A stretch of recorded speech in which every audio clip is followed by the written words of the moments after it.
पहलगाम हमले में पाकिस्तान के खिलाफ कार्रवाई को लेकर पूरे देश में आक्रोश और गुस्सा है।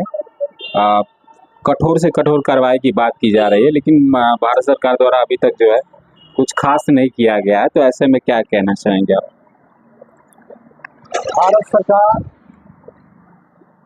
की रवैया जो भाजपा सरकार बनी हुई है, जो बीजेपी सरकार बनी हुई है, बड़ी उम्मीदों के साथ हम लोग भाजपा को सपोर्ट किए, वोट दिए ठीक कि बीजेपी आएगी तो हमारे देश की जो दोहरी राजनीति जो चल रही है, हिंदू राष्ट्र के विपक्ष में जो कार्रवाइयाँ चल रही हैं, जो विपक्ष वाले जो हैं बार बार हमारे देश को दबाने की प्रक्रिया में लगे हुए हैं। जैसे कांग्रेस पहले करती आई, जो वर्तमान में जो सरकारें आई 2014 के पहले जो भी सरकारें थी वो वही काम की और बीजेपी भी वही काम करे।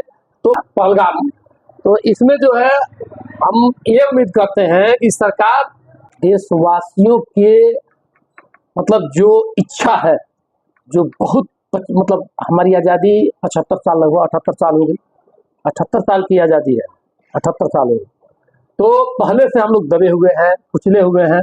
तो उम्मीद बीजेपी के साथ ज़्यादा था कि जब हमारी सरकार आएगी तो हम पाकिस्तान के नाम पे चुनाव जीते हैं। बीजेपी को पाकिस्तान के नाम पे चुनाव जीते हैं, बीजेपी उसमें कड़ी से कड़ी कार्रवाई करे। हम तो बीजेपी जानते हैं, सरकार तो बाद में जानते हैं, हम भाजपा जानते हैं कि सरकार भाजपा की है और भाजपा मुंह तोड़ जवाब दे।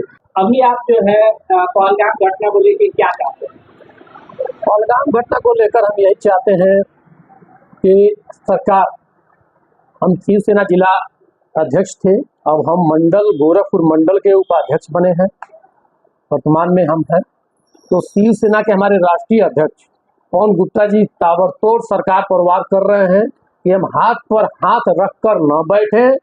हम कब तक हाथ पर हाथ रखकर बैठेंगे?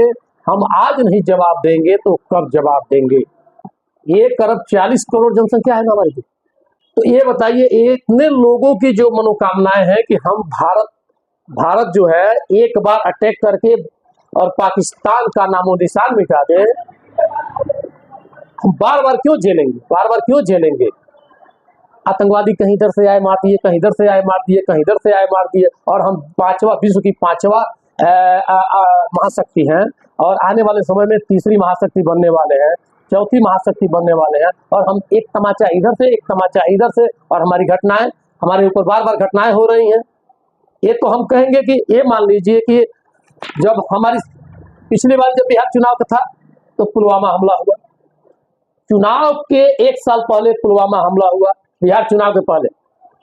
अब फिर बिहार चुनाव आया है तो ये आपका हमला हुआ है। हम तो ये राजनीतिक षड्यंत्र मानेंगे, हम तो इसको राजनीतिक षड्यंत्र कहेंगे। किसको मानते हैं, किसकी राजनीति है? अब देखिए, ये सरकार की राजनीतिक षड्यंत्र मानेंगे। अगर सरकार कार्रवाई नहीं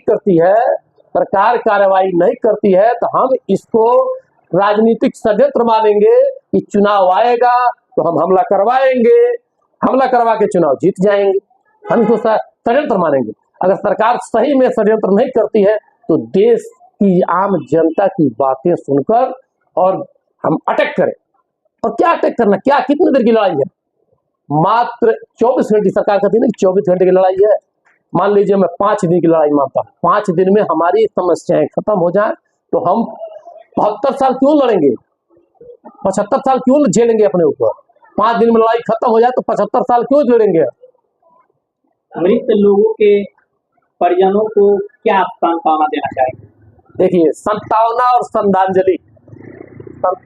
श्रद्धांजलि नहीं देना चाहेंगे हम। किसको सांत्वना और श्रद्धांजलि देंगे? हम अटैक चाहते हैं, हम नहीं चाहते हैं कि सांत्वना दिया जाए। और कैंडल मोमबत्ती जला के लोगों को हम शांत नहीं करना चाहते हैं, शांत नहीं। हम एक गोली इधर से और 1000 गोलियां इधर से